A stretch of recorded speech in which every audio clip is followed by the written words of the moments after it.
Bonjour à tous ou bonsoir à tous et merci d'être avec nous ici, Bassin Labou, comme d'habitude.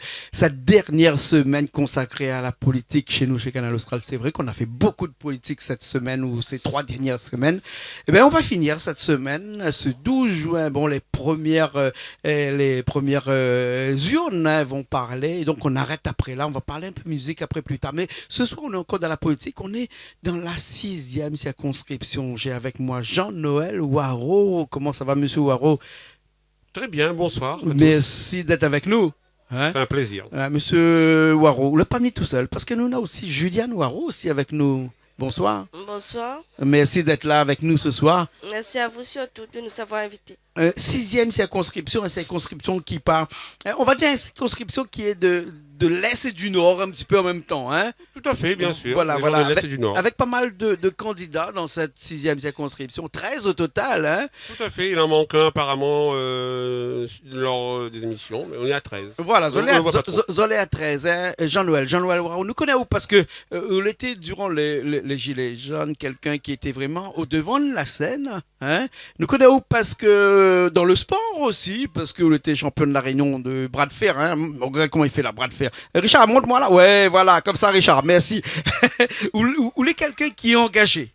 Ah, tout à fait. Je suis sportif, effectivement. Au-delà de là, je suis syndicaliste et bien aussi président d'associations solidaires. Hein. Ouais. Donc, j'ai un programme d'emploi solidaire pour tous les gens de la Réunion dans l'intérêt général et je compte, à travers ma mandature, mettre en avant l'emploi solidaire. D'accord. Alors, la députation, là, aller aux législatives, c'est quand même quelque chose qui est important.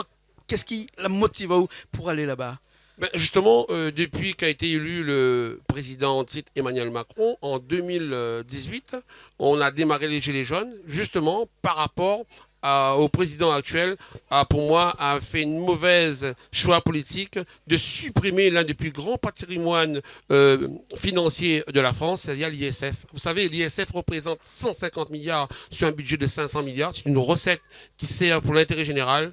Suite à ça, j'ai vu que on va à la catastrophe, il va nous manquer cet argent. C'est pour ça que je dis, et je suis candidat, il faudra. Mais où ça, cet argent est passé alors? Ben, Il est parti dans d'autres pays? ben, paraît-il, il dit que c'est l'emploi circulaire, mais ça n'a rien à voir avec ça. Cet emploi s'en va, cet argent s'en va. N'est-ce pas là un pays comme la France qui est surtaxé? C'est pour ça que nos grandes fortunes partent. Exactement, pour moi, c'est l'évasion fiscale, Ouais, ouais. sans aucun doute. Et cet argent manque au peuple français. Mais qu'est-ce qu'il faudrait pour faire en sorte que cet argent qui part reste en France? Mais il faut que les élus se réveillent et qu'ils réclament ce dû. Il faut revenir cette finance. Avoir une fiscalité plus souple? Oui, plus souple, c'est-à-dire remettre cet impôt et peut-être lui il a Mais remplacé. si on remet les impôts de Moon Valley?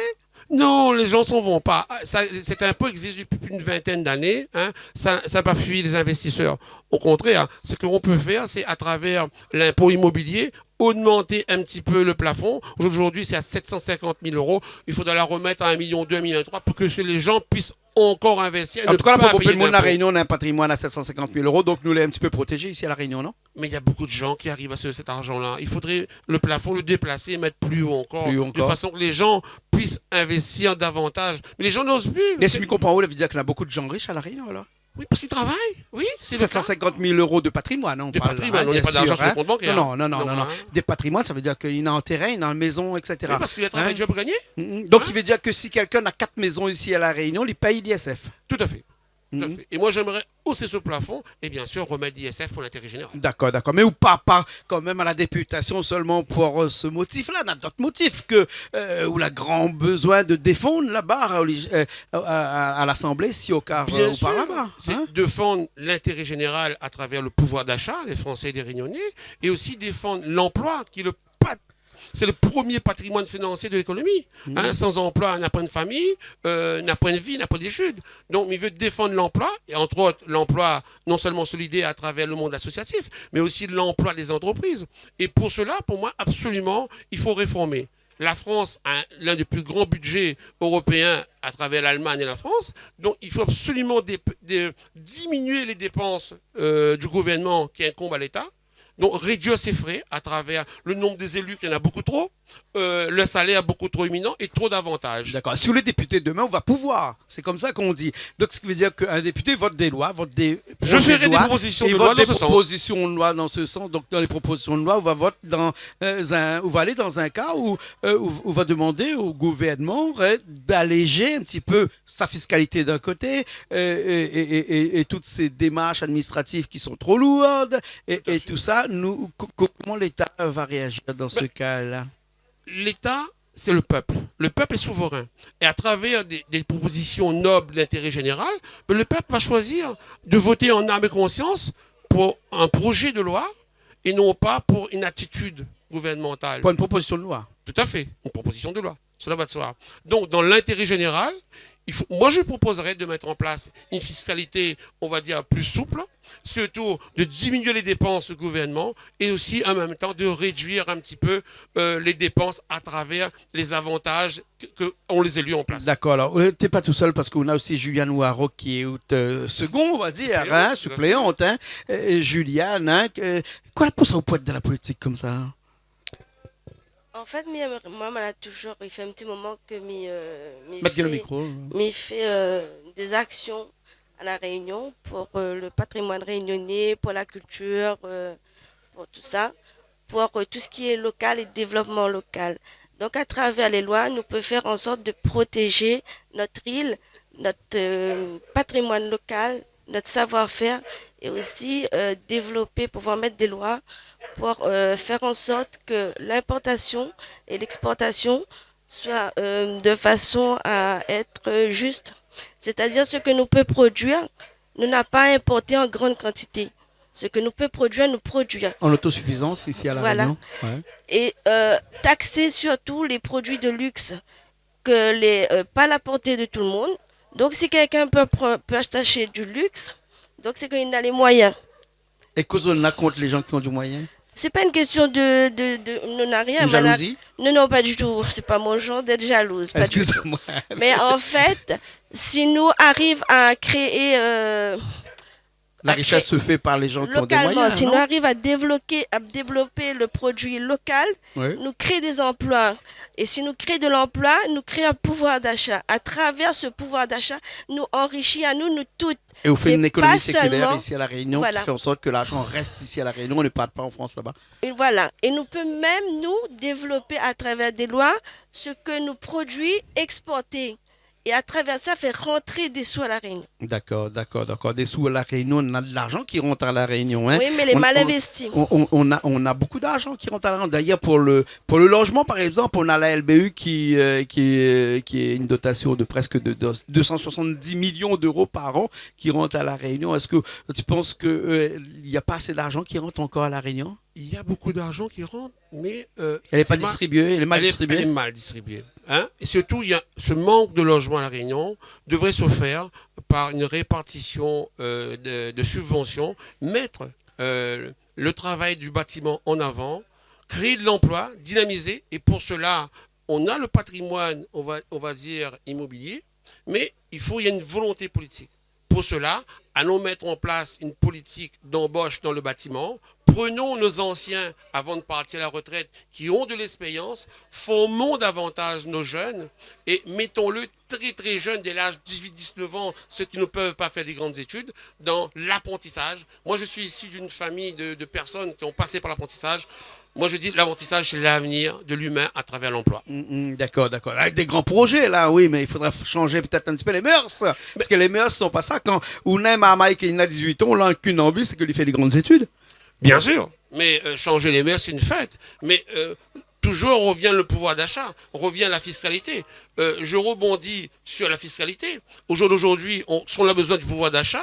Il y a au jour d'aujourd'hui une taxe qui s'appelle l'octroi de mer. C'est une taxe pour moi qui devait être abolie. C'est une taxe qui vient du passé. Au jour d'aujourd'hui, il y a 2 économistes français qui ont fait une thèse sur l'octroi de mer. Elle est reconnue illégale et injuste. Illégale, mais elle est seulement à La Réunion, elle n'est pas là-bas. Parce que ils n'ont pas en France l'octroi de mer. Le mot s'appelle octroi de mer, donc il est vraiment seulement dans l'octroi de mer. Ouais. Quand même, ça fait 25 à 30% des budgets des communes. Et cela, comment on fait alors si on enlève ça dans les communes? Alors, je m'explique. L'octroi de mer est une taxe qui a été mise en 1797 Exactement. pour protéger la production locale. Et au jour d'aujourd'hui, cette taxe, cet argent qui devait rentrer est détourné aux fins des communes. Elle aide les communes en déficit. Mais moi je dis non, les gens qui ne savent pas gérer des communes, mais qu'on les met à la porte ou qu'on les met en prison, et cet argent doit revenir à la production locale. Et en levant cette taxe qui sont sur les autres produits qui ne rentrent pas en concurrence, c'est comme cela on va donner du pouvoir d'achat. C'est pas avec le petit panier Lurel qu'on va réussir. Non, c'est mettre les gens encore dans la précarité. Si on enlève l'octroi de mer, il va falloir faire ce qu'on appelle une dotation de l'État, et comme il existe dans toutes les communes en France, c'est-à-dire qu'en France, les communes vivent avec ce qu'on appelle la dotation de l'État. Ici, les communes vivent avec une dotation qui est aux alentours de à peu près 60-70%. Il reste à peu près 25% enfin un petit peu plus de 25% l'octroi de mer. Bon, il y a des taxes communales aussi qu'il ne faut pas négliger. Mais il y aura toujours un petit manque dans la balance. Si l'État ne demande pas cette dotation-là, ce qu'on appelle la dotation de l'État, comment ils vont faire? Et là, c'est là où je m'adresse à vous, Jean-Noël Ouareau, en tant que député prochainement. Est-ce que s'il y a une loi qui sort, ou bien sinon c'est où qui va faire une proposition de loi, ou aller une proposition de loi dans ce sens en demandant à l'État obligatoirement de mettre en place la dotation suffisante pour que chaque commune puisse vivre de façon décente et donc de soulager financièrement toutes ses dépenses? Il y aurait plusieurs façons de le faire. La première façon, c'est par rapport à notre distance de la France. On est une zone ultramarin, donc nous aider à travers le fret maritime, le fret aérien, qui pourra faire diminuer le coût de la matière première. Mais il y a d'autres façons. Mettons en place des taxes intelligentes. Pourquoi taxer les denrées de première nécessité, comme l'alimentation, comme l'eau, comme la lumière qui nous éclaire? On a besoin de tout ça. Allons taxer, comme disait ma suppléante, allons taxer le luxe, les produits qui ne sont pas nécessaires, mais les gens qui estiment avoir plus de moyens que les autres, mettons des taxes, par exemple, sur les parfums qui n'est pas nécessaire, mettons des taxes sur les bijoux, mettons des taxes sur les avions, sur les bateaux. Localement, on peut le faire. C'est l'article qui dit bien 73. Même micro bien plus près. C'est l'article 73 de l'État français qui permet à les régions d'outre-mer d'adapter leur mode économique en fonction de situation. Donc nous avons effectivement par rapport à la distance, le fret aérien, nous avons plein de problématiques. Adaptons nos lois. Mais on la parle de l'article 73, mais on ne pas parle de la ligne A5. Tout à fait. Mais ça viendra un jour. Mais au jour d'aujourd'hui. Non, c'était une boutade, excusez-moi. Il y a plusieurs linéaires. 2003 quand même. Oui. Voilà. Oui. Donc, du coup, là, nous va revenir. Il reste quelques minutes là. Jean-Noël Ouareau, Juliane Ouareau aussi, qui est avec nous pour parler de cette 6e circonscription. On est allé parler un petit peu de ce qui va se passer là-bas, mais il faut vraiment que nous parlions un petit peu de cette 6e circonscription. Je parle du Chaudron, Primard, la Bretagne, et qui va jusqu'à Chambonne, Saint-André. C'est quand même une grande circonscription avec 13 candidats. Que ça démarque à ou en créole là, de ces 12 autres candidats là. Mais ce qui est important là, on a un budget français qui est énorme. Ça fait des années qu'on est en déficit. Si on propose des lois pour l'intérêt général, il faudra qu'on reste en équilibre. Donc il ne faudra pas on pose un projet des lois irréalisables qui vont nous coûter de l'argent. Pour cela, il faudra réformer. Il faudra dire aussi qu'on récupère de l'argent. Tout à l'heure, je disais qu'il fallait remettre l'ISF pour récupérer de l'argent. Tout à l'heure, j'ai dit qu'il fallait absolument réduire les dépenses du gouvernement à travers ses frais des élus.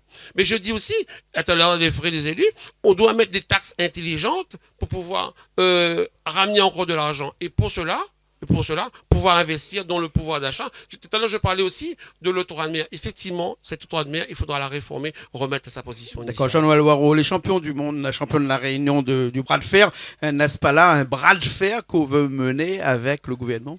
Tout à fait. C'est un vrai bras de fer parce qu'au jour d'aujourd'hui, la population est en attente. Moi, ce que je revendique, c'est le droit à tous, le droit à un emploi, le droit à un logement, le droit à une subvention des associations pour remettre du lien social, le droit à l'étudiant qui a droit à avoir une indemnité pour pouvoir faire ses études, le droit à la personne, à la dignité humaine. On a des droits. Moi, je mets en avant les droits à la personne pour mettre en place un programme dynamique, respectueux. D'accord. Juliane Ouareau aussi, il nous reste 2 minutes là, 1 minute et demie, exactement. Qu'on en a à dire à toutes ces personnes de la 6e circonscription là? Alors, m'a dit ça tout simplement, rouvre ce Dieu, vote pour un candidat qui n'a point de mandat, donne à lui une chance, donne à les autres une chance. Peut-être que va réussir, peut-être qu'il ne réussira pas, mais après ça va changer. Mais vote plus les mêmes candidats qu'il est là depuis X années et qui fait que du camarade. D'accord, Voilà. d'accord. Pour être député, il faut être un bon camarade aussi. Parce que quand on est à la députation là-bas, enfin à l'Assemblée, pardon, et qu'on a 577 candidats là-bas, que pour fédérer un petit peu le plus grand nombre pour pouvoir aboutir au bon projet, on est obligé d'avoir un petit peu de camarades aussi là-bas. Vous êtes dans quel camp politique, par exemple? Alors, souvenez bien, à la suite des Gilets jaunes, on a créé un mouvement citoyen qui s'appelle Mouvement Solidaire Projet Réunion. Et comme tout mouvement citoyen, nous les centristes, nous avons choisi d'être au centre pour mettre en avant un programme respectueux dans l'aspect général. Et nous pouvons, à notre position, aller voir les gens de la droite et de gauche, participer à des groupes de parole en disant voilà, nous proposons ça. Si c'était du vote pour nous, nous vote pour ça. Vous êtes du propose. Dans l'intérêt général, nous va prendre des bonnes idées, des bonnes propositions. D'accord. Nous, on est là pour mettre en avant l'intérêt général. D'accord, aide à moi, c'est aide à Zot. On l'a tout compris. C'est tout le slogan, c'est Zot slogan. En tout cas, merci beaucoup, Juliane Waro. Merci à vous. Merci Jean-Noël Waro. aussi, Merci, qui était c'est un avec nous, plaisir hein. de partager. Merci. Et nous nous retrouvons la semaine prochaine. Pas dans la politique, mais sûrement dans d'autres émissions aussi passionnantes que ce que nous avons fait depuis un mois. Allez, à la semaine prochaine.